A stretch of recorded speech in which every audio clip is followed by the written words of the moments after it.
All right, everybody, it's the man in the red hat, and today we'll be discussing Scavenger Rain. All right, a show with a title that felt like it came from a sci-fi random name generator like Childish Gambino. So let's talk it up a bit, and this is no spoilers, by the way. Scavenger Rain was a HBO Max show that dropped last year. HBO Max dropped the show like from HBO Max, and guess who scooped it up and said, "Hey, let me get a little extra coin for the quarterly earnings report." All right, good old Netflix. All right, and let me just say, Netflix is such a random company because they'll release tons of garbage programming and then just randomly drop a jewel. And what a jewel this is, bro, because this show is amazing, folks. Rarely have I been this enthralled with not only a story, but like the actual animation and the world building within. So the story revolves around a group of survivors who crash landed on this alien planet after their ship malfunctioned. It's basically a race against time as they all have to survive the alien wildlife and get back to their ship safely. Now, that's not a super unique plot, okay? But you know what's unique? The entire world, okay? And I mean, it's a planet. If the planet they're on is beautiful, it's mysterious, and oftentimes it's extremely deadly, all right? And when I say deadly, I mean everything. The grass, the trees, the animals, the bugs. Everything is capable of killing these people. And you know, growing up, I always said that if like I died and reincarnated into a different world or a different show, I would love to wake up in Pokemon. I was big into Pokemon growing up.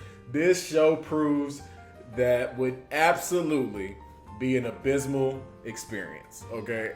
Absolutely, okay? So the story is broken into three different groups. You're following along three different people. So we have Ozzy and Levi. Levi, he's one of my favorites. Being a robot, is Levi a boy or a girl robot? I don't know. Levi is one of my favorites, and Levi contracted a damn plant STD, and is malfunctioning and going through an existential crisis in mysterious and unique ways.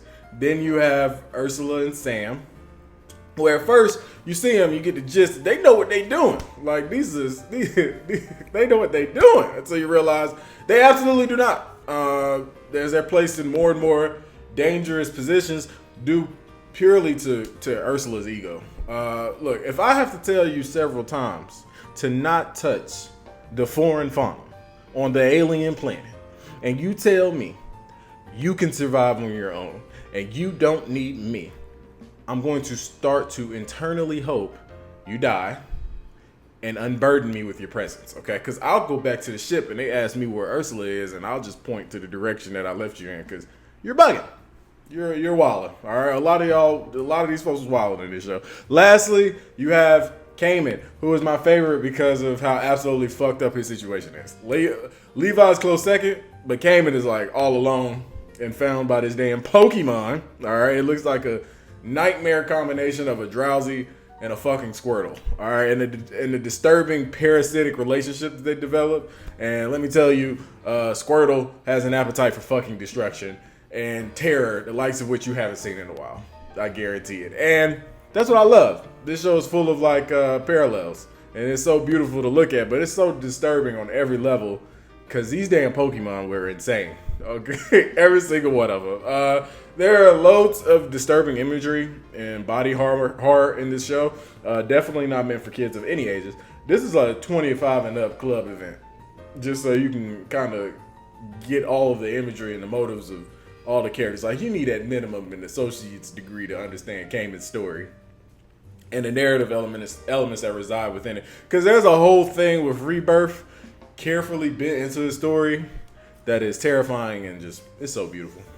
It's just so beautiful. It comes in at a breezy light 12 episodes, so please check it out. If I can get just one person to watch it, then I feel like I've done my job. It's that good.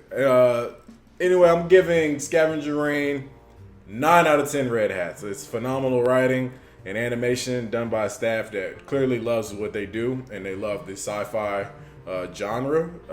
And look, my last little side note, why folks gotta be touching stuff on the alien planet tip? Like, for real, like, just stop. And why doesn't nobody use like the protective suits? Like, why was y'all naked out there? Everybody just raw dogging the planet. All right, suit right there, and you like, nah, I ain't never been here before. I think I'm just gonna touch all this skin to tentacles. All right, you taking off the clothes to get more contact. Raw is law.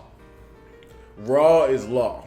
All right, I think that was the name of their shit. Their shit was called Raw is Law because that's everybody. I mean, I get it. Raw is hella fun. It is. Ship mother probably was sponsored by Durex.